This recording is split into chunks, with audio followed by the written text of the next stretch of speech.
Қайырлы күн, құрметті қонақтар, ұстаздар, Назарбаев зияткерлік мектебінің 12-ші сынып оқушылары.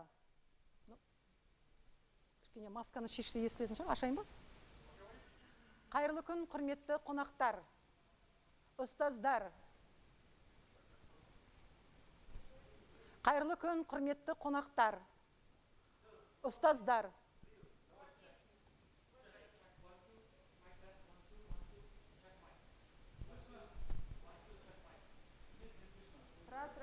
Раз.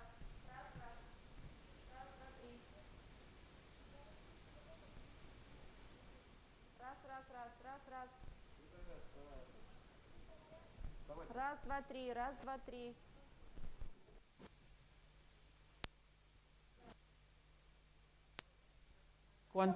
Check, 1, 2, 1, 2, mic. Раз, два, три. Check, mic test, testing mic. Good morning. Well, welcome. Good morning, everyone. Раз, два, три, четыре, пять. Раз, два, три, четыре, пять. Окей.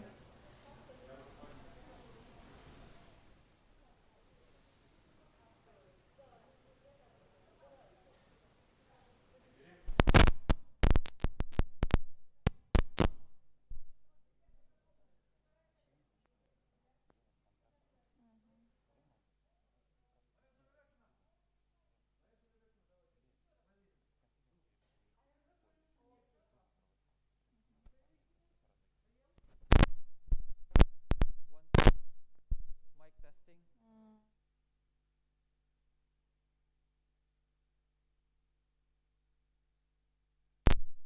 Құрметті қонақтар. Қайырлы күн, құрметті қонақтар.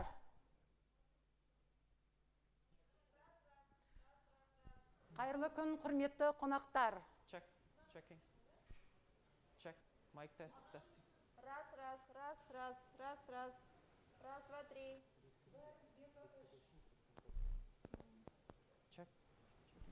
Checking. Check, mic test. Testing, 1, 2, 1, 2. 1, 2, 3. 1, 2, 3.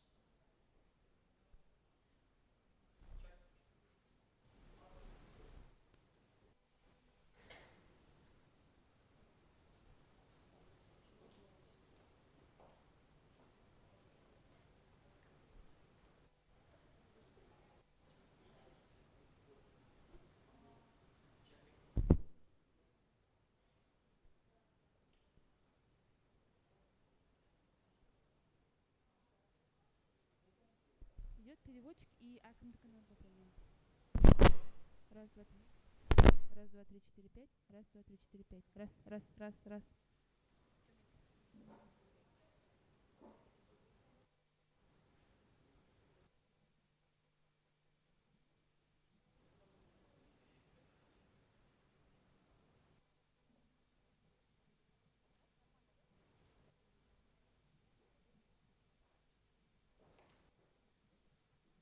Бір, екі, үш.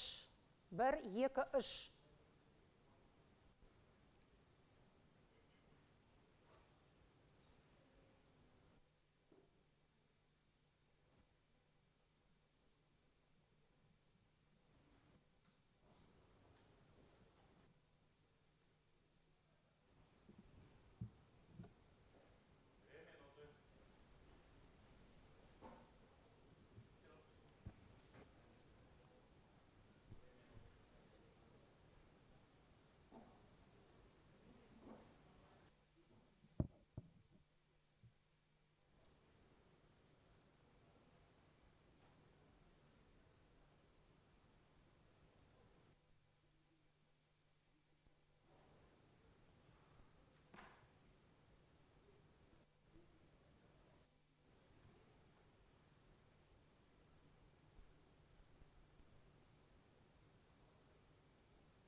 Назгүл, былай отырмаш, қолын стол. 1,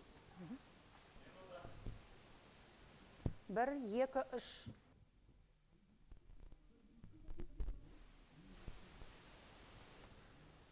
Андағы жақта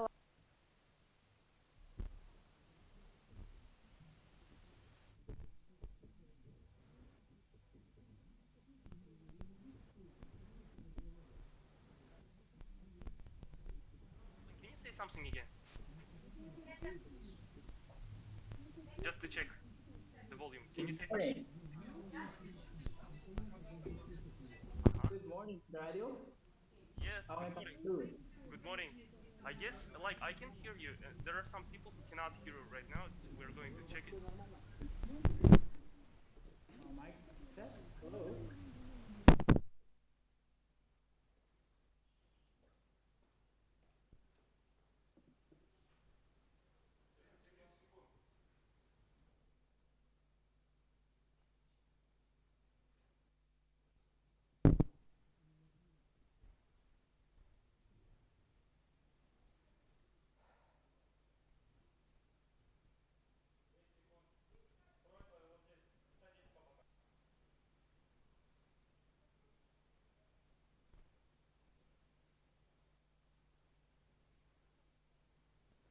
Қайырлы күн, құрметті қонақтар, ұстаздар, серіктес және жетекші мектеп өкілдері, Назарбаев зияткерлік мектебінің 12-ші сынып оқушылары. Арналған жасампаздық пен келісімнің 30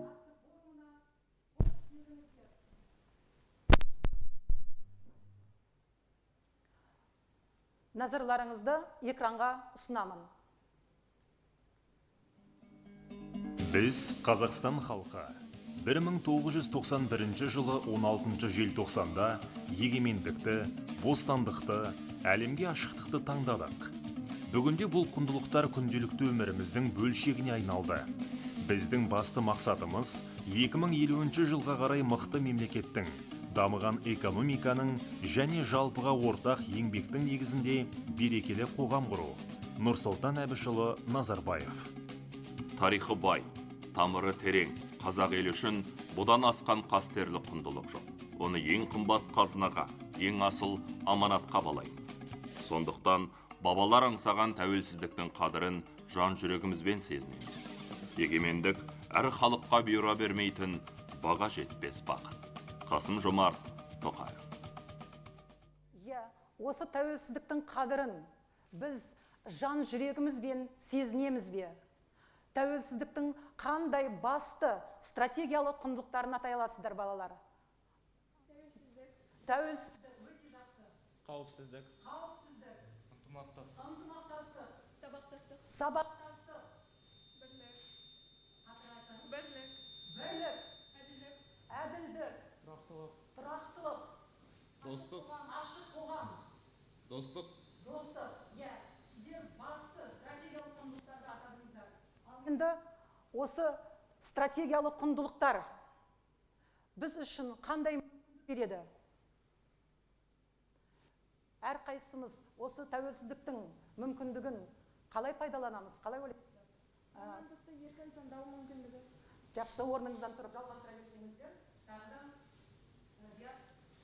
Осы Қазақстан Республикасының тәуелсіздігі маған осы Назарбаев зияткерлік мектебінде жоғары сапалы білімді алып, заманауи мамандықтарды меңгеруге мүмкіндік береді. Стандартқа сай, жоғары әрі сапалы білім алып, емін-еркін табыскер болуға мүмкіндік бар. Өте жақсы. Осы тәуелсіздігіміздің бізге берген мүмкіндігін, балалар, біз жоғалтпай ілгері дамуымыз керек. Сондықтан елбасы атап емес, ой түзейтін заман.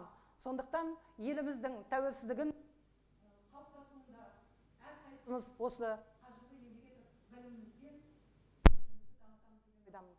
Назарларыңыз экранға Қазақстан тәуелсіздігі жайындағы бейнематериалды ұсынамын. Сіздер осы бейнематериалдан өздеріңіздің ойларыңызды ашуға дайын отырсаңыздар.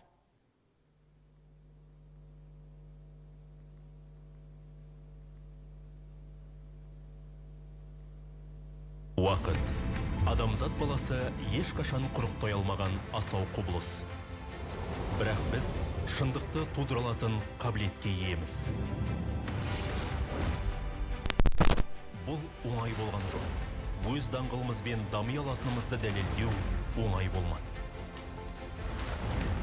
Біз бейбітшілікті таңдап басқаларға қауіп төндірмедік. Біз келешек ұрпақтың жарқын болашағы үшін тарихи шешімдер қабылдадық. Біз жаңа елдің жаңа экономикасын қалыптастырдық. Небәрі 10 жылдың ішінде өнеркәсіптік серпіліс жасадық. Әлем тұтынатын өнімдер шығара бастадық. Біз әлемдік дамудың маңызды нүктесі бола алатынымызды дәлелдедік. Біз шығыс пен батысты жалғап, жаңа жібек жолының бір бөлігіне айналдық. Кемшіліктерді артықшылыққа алмастырдық. Біз алыптармен достастық. Енді желкенімізді қайда бұратынымызды анық білеміз. Біз тәуелсіздікті сақтап, жанжалдар мен аумақтық даулардан аулақ болдық. Білімді, технология мен адами капиталды басты назарда ұстадық. Бұл біздің ел болашағына салған инвестициямыз. 30 жыл ішінде қазақстандық аға буын мүмкін емес істерді тындырды. Бүгінде біз өткенімізбен мақтанып, болашаққа нық қадам басамыз.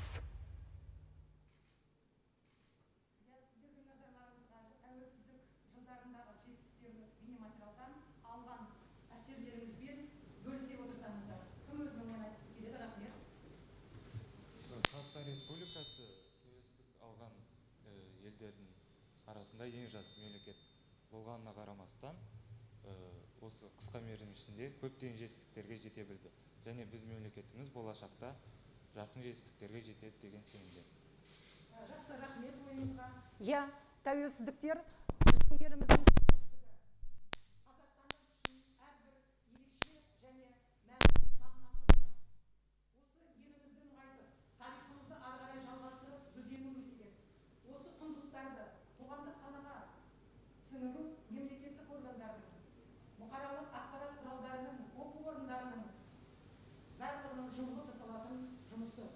Осы бағытта біздің мектебімізде, қаламызда, біздің серіктестерімізде қандай жетістіктер бар екенін, өзінің жетістіктерін Павлодар қаласының әкімі Байқанов Асайын Қуанышұлы бөлісуге ортаға шақырамыз.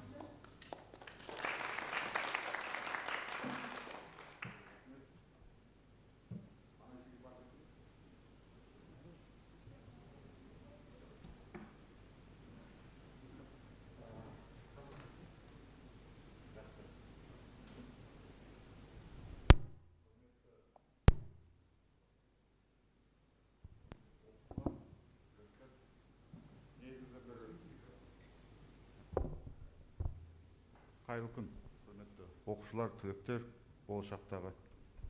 Негізі бір өзімнің айтатын сөздерімді жазба түрінде алып келгем, бірақ қарап өтсем өз сөзімен айтқан дұрыс секілді, сондықтан өз сөзімнен сіздерге жеткізейін. Енді біздің жаңа айтып кеткен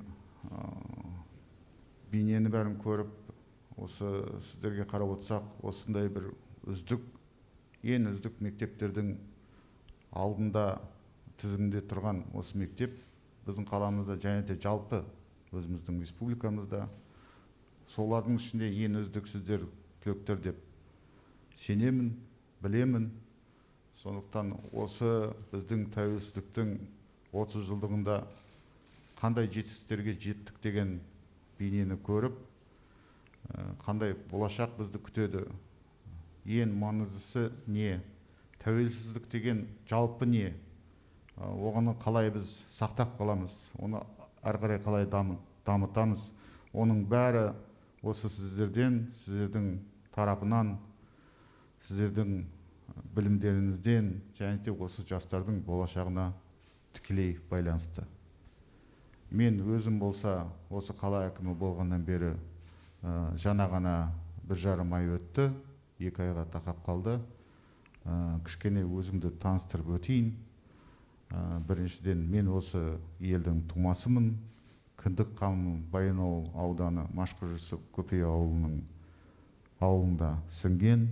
Сол жерде мен туып өскем, сол жерде мектеп бітіргем. Ол кезде осындай бізде мектеп өкінішке орай болған жоқ. Біз сондықтан көп нәрсені өзіміздің қателіктеріміздің арқасында күнбе күн көріп, қиындықты да көріп, осы күнге осындай лауазымға жетуде оңай болған жоқ. Бірақ менің ойымша ешқашанда энтузиазмды жоғалтпау керек. Ең маңыздысы адамға күш қуат беретін не? Ол сенімділік. Қасындағы достарыңыздың сенімділігі, өзіңіздің және де ата-аналарыңыздың, және де басқа да достарыңыз болсын, немесе алдыңызда жүрген ағаларыңыз болсын, апаларыңыз болсын, солардың. Сондықтан біраз жол жүргеннен кейін әртүрлі мемлекеттерде мен жұмыс атқардым. Сондықтан әртүрлі мемлекеттер көп нәрсені көрдім. Біздің мемлекетіміздің ерекшелігі ол өте тек қана кен, байтақ даласы ғана емес. Ол өте бай салт дәстүрі. Үлкенді сыйлау, өткенді құрметтеу, өткен тарихты ұмытпау. Сондықтан талай нәрсені былай қарап жүрсек, мен жаңағына өзіме кішкене жазбалар істеп қойдым. Айтып кететін нәрсе ол адамнан адамға бір-біріне деген айырмашылығы қандай болады? Көбінесе қарасақ. Ол әрине көздің түсінде емес, ұлтта емес, басқа да нәрседе емес, бәрімізде бір Алладан жаратылғанбыз. Біздің айырмашылығымыз ол біздің ақылымызда, ал ақылдың айырмашылығы ол білімде. Сондықтан сіздерге осындай бір бәсекелік заманда бір алдын ала сіздерге бір балл болсын артық беріліп отыр. Осындай мектепке келіп, осындай білім алу, бір сәкі болсын сіздер биік тұрсыздар. Басқа мектептерге қарағанда. Өйткені сіздердің мына жерде материалдық, техникалық және ұстаз жағынан, қай жағынан болса да ең үздік қамтамасыз етілу сіздерде. Ол енді мен өзім алдында 1,5 жылдай облыс әкімінің орынбасарының міндетін атқардым, лауазымда істедім. Біздің облыс бойынша 328 ауыл бар. 109 ауылдық округ бар. Сол 109 ауылдық округта жоқ дегенде 109 мектеп бар. Негізі жалпы 187. Сол 187 мектептердің бәрінде болдым. Әр ауылда 328 ауылда қарадым. Сонда мен қарап отырсам көп нәрсенің айырмашылығы бар. Қала мен ауылдық білімнің айырмашылығы өте. Оны мойындау керек, айырмашылығы өте үлкен. Сондықтан оған қарағанда сіздердің, былай айтқанда, фора деп айтады ғой, фораларыңыз көп. Оған қарағанда. Мына бәсекелікке, болашаққа, бәріне де сіздердің мүмкіндіктеріңіз зор. Ал енді өмір деген, жалпы сіздер кішкене болсын жас болғаннан кейін айтып кететін нәрсе бар. Ол өмірде көп айтады, ол тағдыр осылай қалыптасты, өмірім осылай қалыптасты. Негізі деген әр нәрсенің бәрі Алла тағаланың қолында, ол түсінікті. Бірақ сіздердің болашақтарыңыз ол таза түрде математика. Бүгінгі қабылдаған шешіміңіз ертең күні нәтижесін көресіз. Бүгін қабылдамаған шешіміңізді ертең күні нәтижесін көресіз. Таңертең ерте 7-те тұрмай 9-да тұрсаңыз, нәтижесі басқалай болады. Кешке ерте жатпасаңыз, ұйқыңыз қанбаса, таңертеңінде сіз өзіңіздің оққан кітабыңызды немесе бір пәніңізді түсінбесеңіз, ол сіздің кешегі қабылдаған нәтижеңіз. Ертеңгі күні спортпен шұғылданмасаңыз, болашақта денсаулықта көретін нәтижеңіз ол 10 жыл бұрын қабылдаған шешіміңіз. Біздің өмір, тағдыр деп айтқанда, ол күнделік минут сайын қабылдаған шешімдеріміз біздің. Сондықтан мен өзімнің 4 балам бар. Алды 23-те, екінші балам 19-да, ер бала. Ол да осы мектепті бітіріп кезінде қазір Ұлыбританияның бір университетінде оқып жатыр. Өзі түсті, өзі оқып жатыр, оның үстіне өзі жұмыс істеп жатыр сол жерде. Сондықтан бірақ қайтып елге жұмыс істеуге оған міндет. Сондай келісім. Сондықтан әр нәрсені өз балаларыма айтқандай мен сіздерге де айтайын. Бұл ақыл емес, бұл кеңес. Кеңесті қабылдайсыздар ма, қабылдамайсыздар ма, ол сіздердің шешімдеріңіз. Бірақ ағылшын тілінде бір сөз деп айтпайын енді. Бір белгілі естілі бір нәрсе бар, ол opportunity cost деп айтады. Opportunity cost деген ол бүгінгі күндегі кеше күндегі істемеген нәрсенің бүгінгі күннің бағасы деп айтады. Бағасы деп айтады. Сол бағаны қалай бағалайды? Мысалы сіздерде ол қайдан шыққан нәрсе? Мысалы сіздерде бүгін 1000 теңге болса, мысалы 1000 теңге, немесе 10.000 теңге. Ол 10.000 теңге сіздің үйіңізде бір жерде жатса. Сіз оны банкке салмасаңыз, мысалы, бір жылдан кейін сіздің 10.000 теңгеңіз 11.000 теңге болушы еді. Ал енді бір жыл бұрын оны салмағаннан сіздің мына opportunity cost деп айтады 1000 теңге болды. Сонда сіздің кезінде істемеген істеріңіз өздеріңізге осылай болып келеді. Сондықтан экономикалық білім мына жалпы осы біз жаһандық бәсекелік заманда ол өте маңызды. Бізде Құдайға шүкір зауыттарда бар, Құдайға шүкір талай бір өндірістері бар, ауыл шаруашылығы дамып жатыр. Бізге не жетпейді? Ол зияткерлік активтер жетпейді. Бұлай қарап отырсаңыздар, жаһандық бәсекелі заманда көбінесе мына қымбат 100 топ компания қымбаттығына қарасаңыз, ол жерде шамалы мұнай компанияларда шамалы қалды. Ол жерде заводтарда бір өндірістерде шамалы қалды. Ол жерде бәрі интеллектуальный intelligent assets деп айтады. Intelligent assets деп айтады. Сондықтан ол жерде мына жаңағы зияткерлік активтердің бағасы өте көп. Сондықтан сіздердің осындай мектепте, үздік мектепте оқығаннан, үздік ұстаздарыңызбен оқығаннан кейін сіздерден біз күтеміз сондай бір зияткерлік болашақта актив мемлекетке құрады деп. Ол өте маңызды. Ол біздің тәуелсіздігіміз. Жаңа еліміздің мемлекетіміздің президенттің ақырғы жолдауында айтып кеткен тәуелсіздік бәрінен де қымбат деп. Ол әрине біздің ең қасиетті, ең маңызды алдымызға қойған мақсатымыз тәуелсіздікті сақтау. Ал енді тәуелсіздікті сақтауды қазіргі заманда әсіресе шекересі жоқ нарық бәрі онлайн болғанда, ол экономикалық тәуелсіздіктің бір жағы.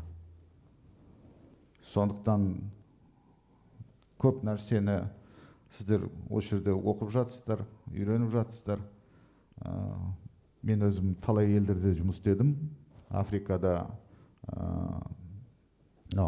Батыс Африкада мемлекет бар, Гана деген. Ол жерде оның астанасы Акра деген қала. Бүкіл мемлекетте 26 миллион халқы болса, Акра қаласында 25 миллион тұрады. Соның, мысалы, сол мемлекетте біз бірінші банк аштық 2004-2005 жылы. Ол жерде ешқашанда коммерциялық банк болмаған. Коммерциялық, тек қана үкіметтің бір банкісі болған. Олар екі тілде сөйлейді. Кезінде Ұлыбританияның колониясы болғаннан кейін Ұлыбританияның ағылшын тілі мына ресми тіл сияқты саналады, бірақ өздерінің диалекттері бар. Сондықтан сол жерден қай елде жүрсек те ана тілімізді ұмытқан жоқпыз. Бәлен жыл, 10 жылдан аса жүрдік, оқыдық шетелде, қалай болсын қызмет еттік. Сондықтан біздің ана тіліміз ол бірлік үшін берілген тіл. Ана тілімізді ұмытпау керек. Ешқашанда оны екінші бір маңыздылыққа көшірмеу керек. Ал ана тіліміз бізге бірлік үшін берілген болса, басқа тілдер бізге тірлік үшін берілген. Оны да білу керек. Өзім мен жалпы бірнеше тілде сөйлеймін. Мысалы, украин тілінде сөйлеймін, өйткені Украинада 4 жылдай тұрдым. Сондықтан қандай бір елге барғанда, өзім украинской мовой дуже богато размовляю, якось разумею деп айтсаң, украинецтердің сразу көзқарасы өзгереді кездескенде. Сондықтан әрбір тілде жоқ дегенде бір басты нәрселерді білгеннің өзі өте үлкен жетістік. Сондықтан сіздер біздің үмітіміз, сіздер болашағымыз, сіздерге қарап, ертеңгі күні арттарыңыздан ерген бауырларыңызда осы тәуелсіздікті сіздер сияқты сақтап қалатындай болады деген сенімдемін. Көп рахмет. Айтатын нәрсе көп, бірақ регламент бар, сондықтан әркімге де регламент бар шығар. Көп рахмет.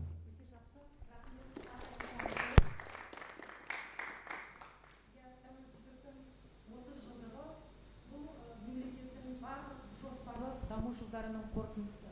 Бүгін біз сіздерден осы тәуелсіздігіміздің арналған халықаралық форум форматында өтетін шаралардың ішінде облыс қаланың әкімі Айханов Асайын Қуандықұлы, Жұмабаев Ринат Нұрланұлы, Назарбаев зияткерлік мектебінің директоры және Назарбаев зияткерлік мектебінің мұғалімдері, халықаралық физик мұғалім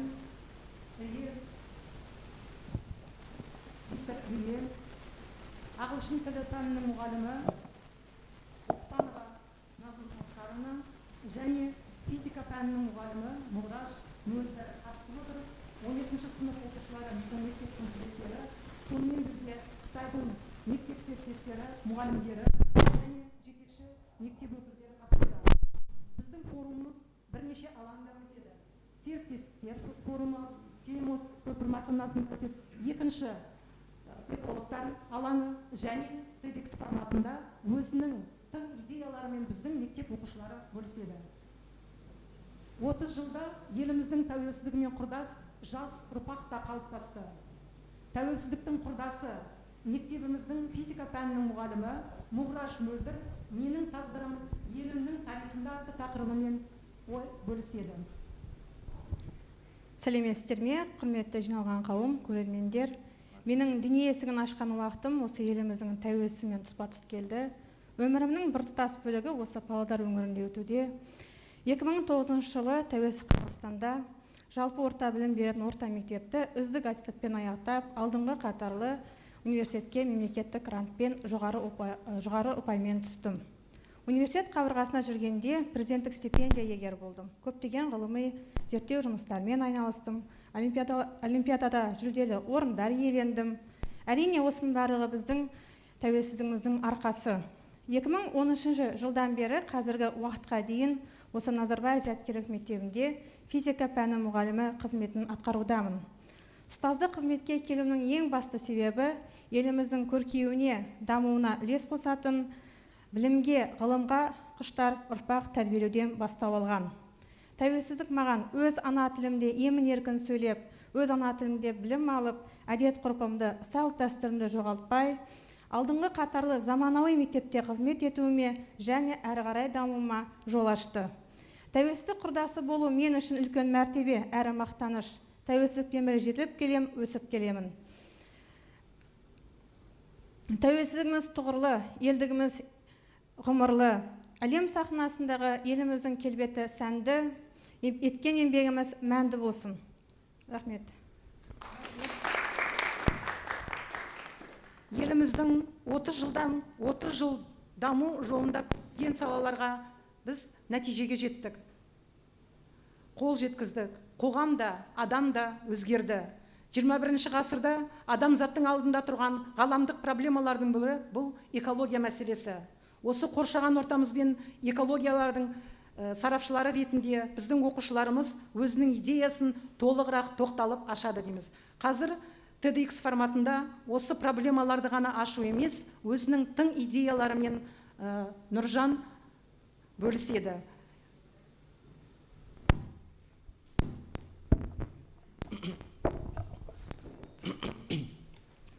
Қазіргі уақытта қоршаған орта туралы көп сөз айтылады.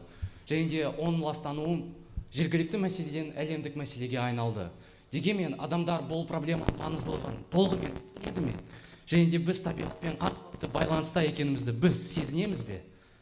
Қазақстанның негізгі экологиялық проблемаларының ішіне ауаның ластануы, жер ресурстарының шөгілуі, және де үшіншісі ол ауа ресурстарының ластануы болып табылады. Әр проблемаға назар аудартатын болсақ, ауаның ластануы әлемді алаңдатып отырған проблемаға айналды. Неліктен? Себебі жылдан жылға зауыттардың, автокөліктердің шығарылатын улы заттардың көлемі көбейді. Соған қоса, су ресурстарының ауыл шаруашылық, өнеркәсіптік мақсаттарда қолданылуы теріс экологиялық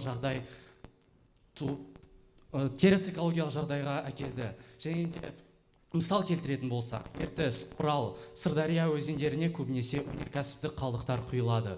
Соған қоса, Сырдария, Амудария өзендерінің ауыл шаруашылық мақсаттарда интенсивті қолданылуы да құрғақшылыққа әкелуі мүмкін. Және ең соңғысы жер ресурстары. Жер ресурстары жылдан жылға көбейіп бара жатыр. Және де осы мәселе негізінде көбінесе екібастұз өңіріндегі террикондар, карьерлер мәселесі экологиялық теріс болып жатыр. Дегенмен, қазіргі күнде берілген проблемаларға байланысты да бастамалар өтіп жатыр. Мысалға, экокодекс. Бұл 2021 жылы қабылданған экокодекстің негізгі концепциясы. Бұл кәсіпорындарды жалпы технологияларды интеграциялауға ыдыратады. Соған қоса, Экспо 2017 әлемдік көрмесі. Берілген Экспо 2017 көрмесі жалпы жаңа технологиялардың пайда болуына катализатор ретінде рөл атқарды. Дегенмен, өнеркәсіптік жобалардан басқа, мен ойымша біз адамдардың экосауаттылығын, экомәдениеттілігін нығайтатын да жобалар енгізуіміз қажет. Сол себеппен осындай идея ұсынамын. Берілген идеяның негізгі концепциясы бұл адамдар жергілікті картадағы ең ластанған региондарды көрсете алады. Соған қоса, экологиялық жағдайдан басқа, мен ойымша бұл жоба адамдардың экосауаттылығы мен экомәдениеттілігін нығайтады деген үміттемін. Назарларыңызға рахмет. Рахмет, Нұржан. Ұсынған тың идеяларыңыз іске асырылса өте жақсы деп ойлаймын. Экология жергілікті компоненттен қазір дүниежүзілік мәселеге айналды. Бұл мәселені бір ел ғана шеше алмайды. Бірнеше елдер бірігіп ғаламдық мәселелерді шешуге қазір көңіл бөліп отырмыз. Осы салада біздің зерттеушілеріміз өзінің тек қана проблемаларын емес, оның шешу жолдарын ұсынуда, басты идеяларын айтып зерттеу жұмысын жүргізуде. Мұнаймен ластанған экожүйелер биоанимациясы зерттеуін жүргізіп, өзінің ойымен бөлісетін 12-ші сынып оқушысы Тамирис Смагулова, сізге сөз.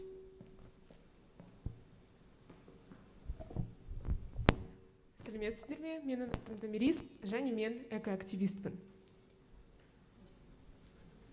Бірінші тақынға назар аударыңызшы. Оны бүгінгі күндегі бүкіл әлемдегі судың жалпы қоры деп ойлайық. Ал екінші стақанда келесі 10 жылдықта болатын жердегі судың жалпы қоры. Осы екі стақан арасындағы айырмашылық өте үлкен екендігі түсінікті. Және ол біздің проблемамыз. Келесі 10 жылдықта бүкіл әлем, оның ішінде Қазақстан, су жетіспеушілігіне тап болады. Су тіршілік көзі екендігін еске ала отыра, оның жердегі әр түрлі организмге тигізетін әсерін елестетіп көріңізші. Маған қурап қалған өсімдіктер, сусыз өліп бара жатқан жануарлар және адамдардың денсаулығының нашарлануы келеді. Бірақ бұл мәселе неге туындайды? Біздің іс-әрекетіміз суды қорғауда тиімді ме? Мәселе осында. Қазақстанда ауыл шаруашылығы өте маңызды экономикалық рөл атқарады. Дегенмен, осындай үлкен мемлекетті ауыл шаруашылық өнімдерімен қамтамасыз ету үшін су мен топырақ ресурстарының өте үлкен көлемі қолданылады. ерте ме кеш пе ауыл шаруашылық техникасын қолдану топырақты мұнаймен ластануына және жердің жарамсыз болып қалуына әкелуі мүмкін. Бірақ бұл мәселені қалай шешуге болады? Осы мәселені шешу мақсатында мен зерттеу жұмысын жасауды шештім. Және осы жобамен мен халықаралық және республикалық байқауларда мұнаймен ластанған экожүйелердің биоремедиациясы деген тақырыпты зерттедім. Бұл қандай идея?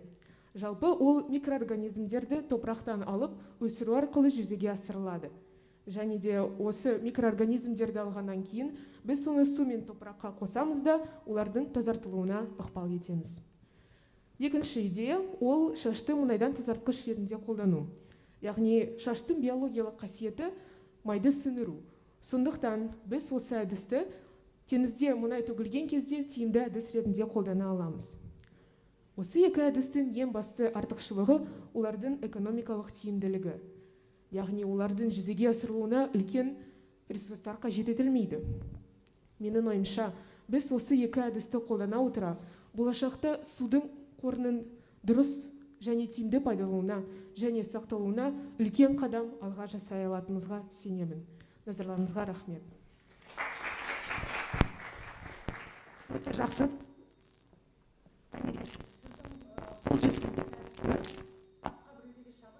Осындай ғылыми жұмыстар көп болады деген ойдамын. Ал енді 30 жылдан кейін экология жағдайы қандай болмақ? Қазақстанның 30 жылдан кейінгі экономикалық дамуын мен қалай елестетемін? Осы тақырыпта өзінің ойын Кайбиева Назгүл өрбітеді.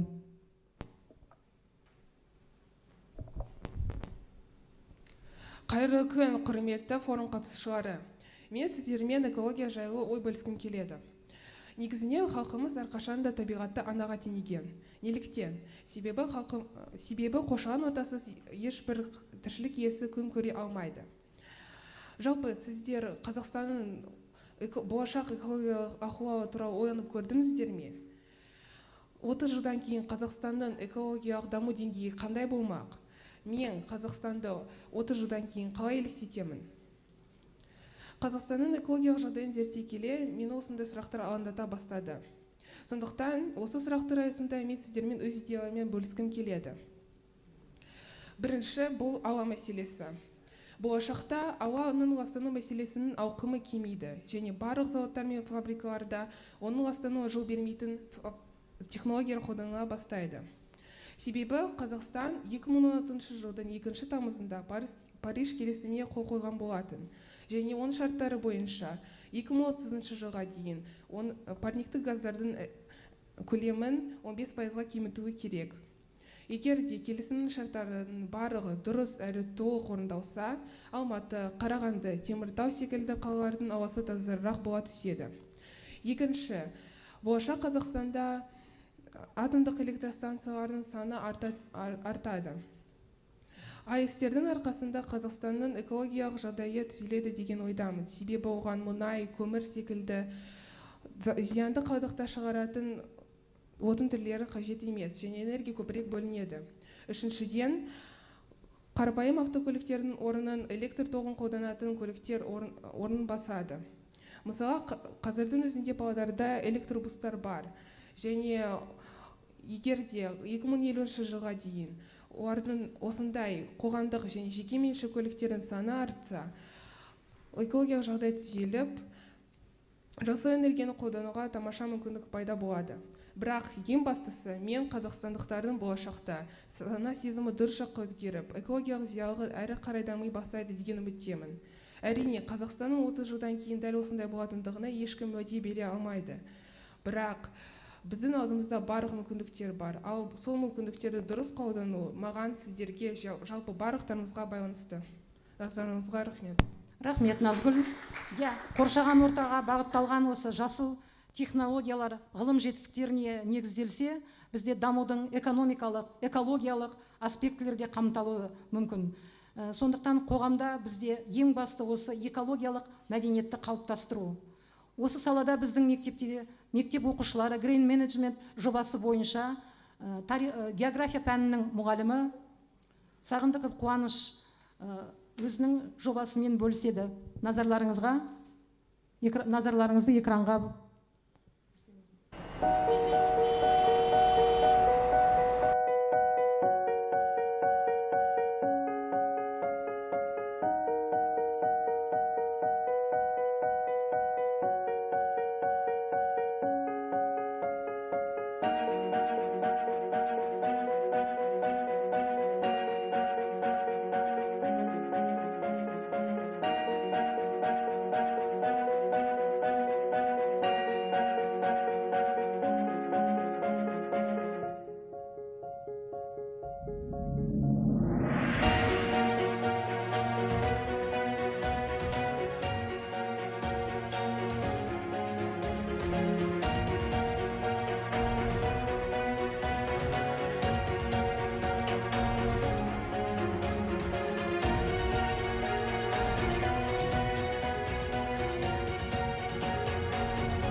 Как я понимаю термин Green Management? Говоря простыми словами, это умение управлять своим маршрутом в зеленое будущее. Зеленое будущее, на мой взгляд, это не только поиск альтернативных источников энергии, но и экономия имеющихся. Но как воспитать у людей элементарный навык водосбережения и энергосбережения? Ответ я вижу во внедрении сквозного эколого-экономического образования Climate Box, где наша команда выработала новый термин Green Management, инструментом которого является Green Calculator.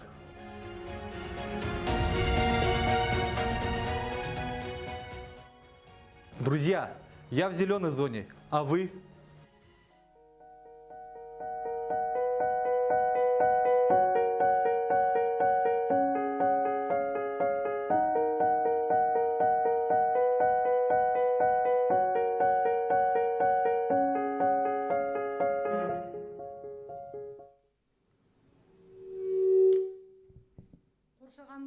Ортаны таза ұстау арқылы халықтың денсаулығын сақтау, ертеңгі ұрпаққа табиғатты таза күйінде жеткізу, табиғи байлығымызды сақтау, осылардың барлығы әр қайсымызға ортақ іс. Егер осы ортақ істі барлығымыз жұмыла орындайтын болсақ, біздің елімізде экономикалық, экологиялық құндылықтар қалыптасады деген ойдамыз. Осы экологиялық мәселені біздің серіктестеріміз қалай шешеді? Қазір біз сіздермен Қытай мұғалімдерімен, оқушыларымен телекөпір жүргіземіз. Сіздердің алдарыңызға шетел физика пәнінің мұғалімі Риел Казелина мен ағылшын пәнінің мұғалімі Назым Асқарымнаны шақырамын.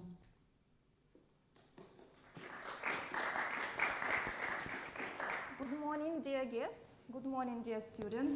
Good morning, students, and good morning to our guests all the way from China, from Disheng School International, our partner school. I think it's good that we say hi to our friends in China. Тарымызға сәлем берсек болады. Good morning. Good morning. So today we will be hearing some words Бүгін біз Қытайдағы студенттердің жұмыстарын талдайтын боламыз және еститін боламыз. We'll be hearing some words from our Chinese partner school as well. Two students will be saying something about the significance of Олар экологиялық жағдайдың қазіргі таңдағы қандай мәселені қамтитынын айтады. in China and in Kazakhstan. So let's hear it first from our friends at Disheng School International. Қытайдағы серіктестеріміздің серіктестік мектебіміздің презентациясын тыңдайық.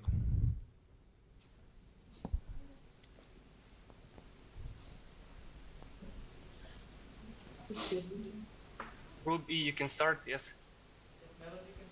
Melody? Good morning.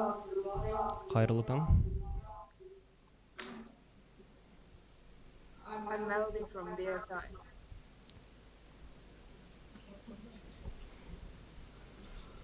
Okay. So let's me start my presentation. Ал енді бастасақ. 70 years have passed in the founding of New China. In the past 7 Жаңа Қытайдың құрылғанына 70 жыл өтті. Ал ол соңғы 70 жылда Қытайға айтарлықтай жетістіктерге жетті. 18-ші халық құрылтайының кейін ол ауаның, судың және топырақтың ластануымен күресі бойынша 3 негізгі жоспарын іске асыра бастады. Жасалған жұмысымыздың түрде түсіндіруге болады. Жылу қондырғыларының 80%-дан астам өте төмен шығындарларға қол жеткізу үшін жаңартылды. Энергия тұтыну тұрғысынан көмірдің үлесі шамамен 70%-дан 59%-ға дейін төмендеді. 24 миллионнан астам ескі және ластайтын автокөліктер жойылды. 1436 бақылау станциясы бар ауа сапасын бақылаудың ұлттық желісін құрылуы іске асырылды.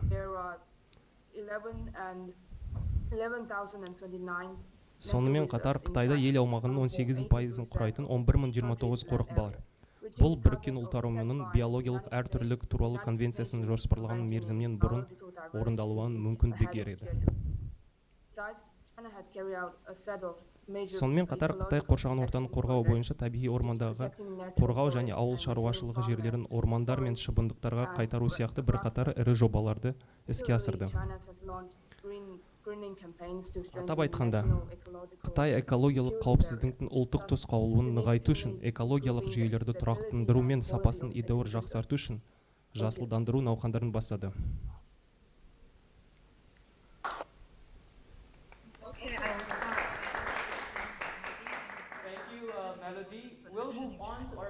Рубиченің сөздерін айтатын болсақ, теңіз және су тершілік ресурстарын қорғау.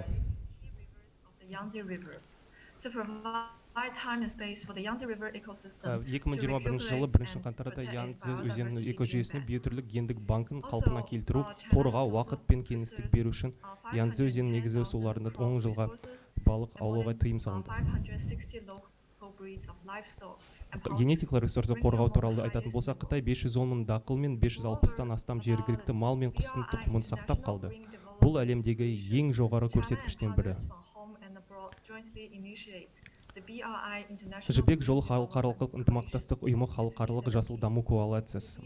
Қытай мен мемлекеттегі және шетелдегі серіктестер 2017 жылы BRI халықаралық жасыл даму коалициясын бастады.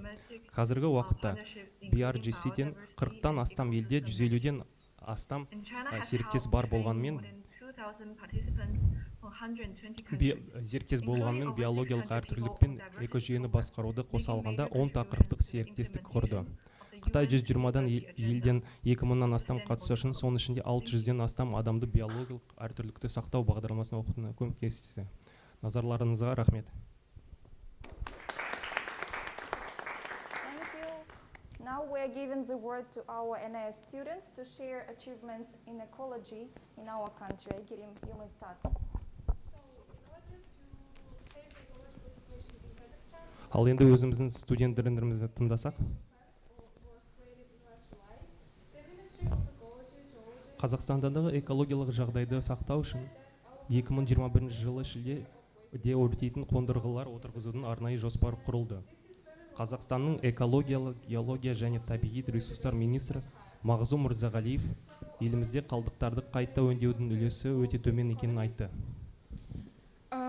According to the green concept of this economy, this rate is going to be risen up to 40% by the year of 2030.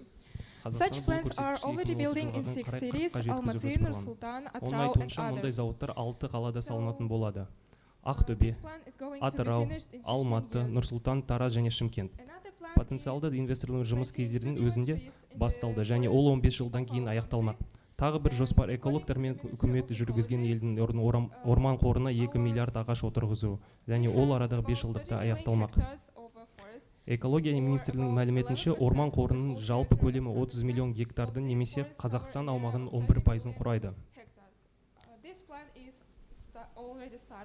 Оның ішінде 13 ормандар миллион гектар аумақты алып жатыр. Бағдарлама Жамбыл облысында белгілі мөлшерде ағаш отырғызған кезде жазда басталды. Қазақстан бұған дейін бірқатар халықаралық жасыл жобаларға бастамашы болды. Оның ішінде жасыл көпір бастамасы Азия-Тынық мұхиты мен Еуропа аймақтарына арасында жасыл технологияларды тарату алану, сонымен қатар 115 мемлекет пен 22 халықаралық ұйым қатысқан баламалы энергия көздері мен жасыл технологиялары бойынша 2017 жылғы сәтті экспо болашақ энергиясы халықаралық мамандарының көрмесі кіреді. 2021 жылде Жасыл Қазақстан ұлттық жобасы құрылды. Бұл жоба қоршаған ортаның экологиялық жағдайын жақсартуға, био әртүрлілікті сақтауға және елді жаппай көгалдандыруға бағытталған. Қазақстан энергетикалық қауіпсіздікті нығайту және қоршаған орта әсерді азайту мақсатының өзіне газ тасымалдау жүйесін дамытуда. Қазіргі уақытта елде орнатылған электр қуатының шамамен 87% көмірді пайдаланатын жылу электр станцияларынан келеді. Дегенмен, сектор біртіндеп газға көшуде. 2008-2017 жылдар аралығында газ турбиналарының қуаттылығы 700 мегаваттан астам өсті. 1670 мегаваттқа дейін жетті.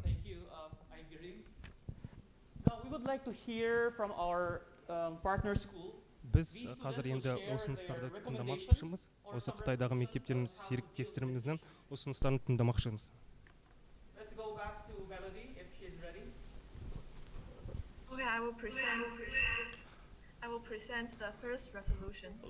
Қазір өзімнің ойымды айтатын болсам, ғалымдар шөлді құнарлы ететін және егістікке айналатын сұйық наноклей деп аталатын топырақты тазарту әдісін ойлап тапты.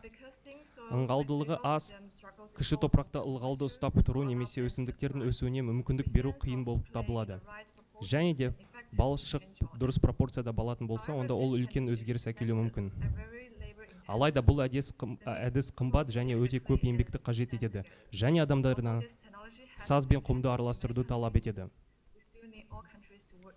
Бұл технология көптеген елдерде сыналғанына қарамастан бізге барлық елдердің көмегі қажет.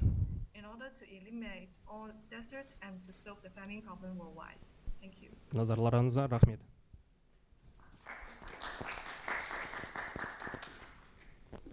Listen to another speaker for her resolution. Енді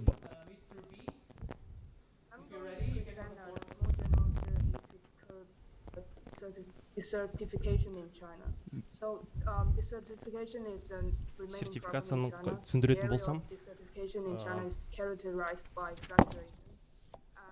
проблемалардың шөлейтену. Негізінде Қытайдағы шөлейтену аймағы тербелістермен сипатталады. Шөлейтенудің алдын алу және бақылау экологиялық және әлеуметтік маңызды жоба болып табылады.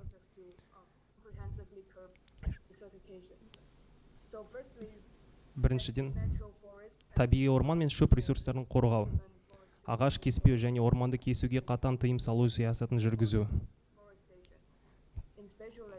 Кеңістіктік жоспарлауда солтүстік шөп пен оңтүстік орман принципін ұстаныңыз. Мелиорацияның жаңа әдістерін толықтай тоқтату, таулардың жабылуы мен мал жаюға тыйым салуды қатаң сақтау, және жасанды басқаруды табиғи өсімдіктері қалпына келтірумен ұштастыру.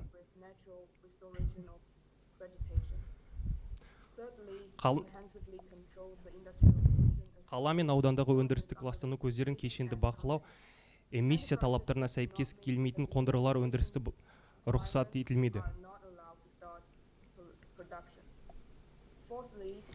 Жер асты пайдалы қазбалар мен туристік ресурстар арнайы жоспарлануы керек, және әртүрлі игеру объектілері салынып, серіктес бар болғанымен биологиялық әртүрлік пен жүйені басқаруды қоса алғанда 10 тақырыпты серіктестік құрды.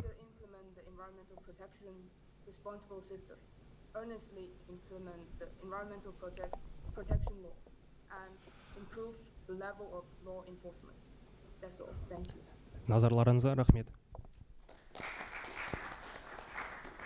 Now we want to ask NAS students to share their recommendations on the issue. Қазір студенттеріміздің ұсыныстарын тыңдайтын болсақ,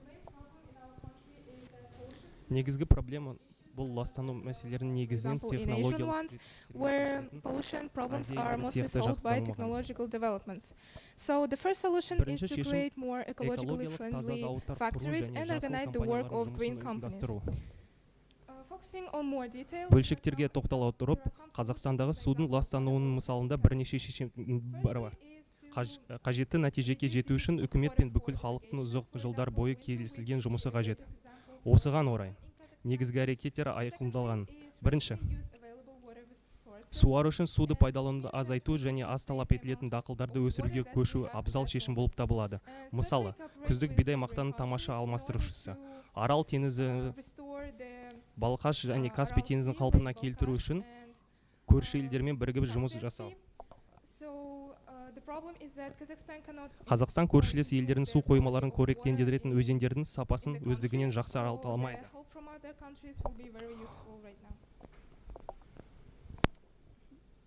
So I will continue telling our recommendations. Енді мен өзімнің ұсыныстарымды жалғастыратын болсам,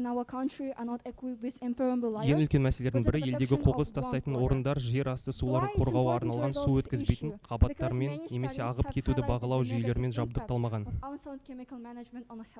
Бірқатар зерттеулер химикаттарды дұрыс пайдаланбаудың денсаулыққа кері әсерін көрсетті. Осы себепті қоқыс шығаратын заманауи жерлерді дамыту және химиялық заттар дұрыс басқару менеджментін енгізу маңызды.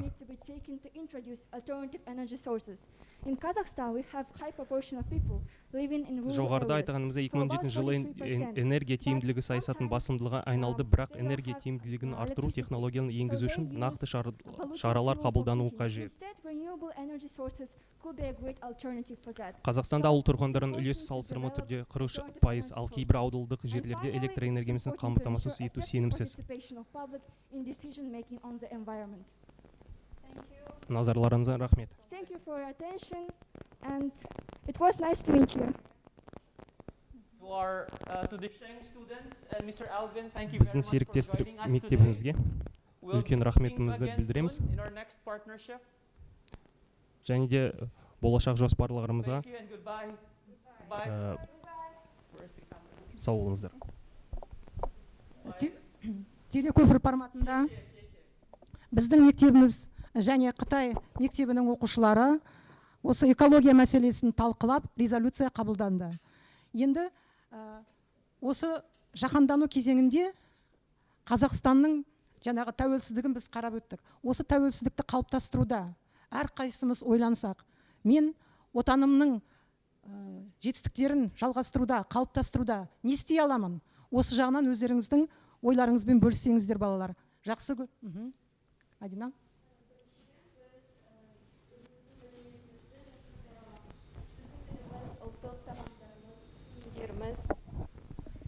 Біздің ұлттық тағамдарымыз, киімдеріміз, салт дәстүрлеріміз өте ерекше.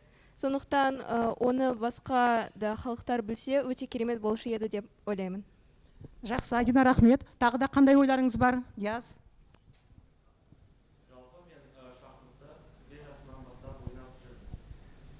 Демек, халықаралық және де республикандық деңгейде көптеген жетістіктерге жеттім. Енді болашақта осы шахматтан Қазақстан құрамасының көшбасшысы болып, көптеген жетістіктерге ұмтыламын. Өте жақсы. Тағы да өзінің ойымен бөлісетін оқушылар бар ма? Нұржан. Менің ойымша, біздің халқымыз осындай проекттер ұсына алатын азаматтарды ынталандыру қажет деп ойлаймын. Себебі менің ойымша осындай проектлерді, экологияны нығайтатын проектлерді бұл әр азаматтың міндеті болып табылады. Өте жақсы. Ойларыңызға көп-көп рахмет. Иә, Қазақстан Республикасының 30 жылдық тәуелсіздігі бұл біздің өткенімізді саралап, болашаққа міндеттер қою. Осы еліміздің көркеюі, еліміздің гүлденуі бәрімізге, әрбір қазақстандыққа тән. Егер біз жауапкершілікпен өзіміздің оқуымызды, еңбегімізді жақсы жасақ, осы біздің отанымызға деген үлесіміз. Бүгін біз осымен халықаралық форумды аяқтау мәресіне жеттік. Бүгінгі халықаралық форумда белсенді жұмыс жасап, нақты идеяларыңызбен бөліскендеріңіз үшін көп-көп рахмет. Сонымен біздің форумымыз аяқталды. Форумға қатысқандарыңызға көп-көп рахмет. Еліміз аман, жұртымыз тыныш болсын. Сау болыңыздар.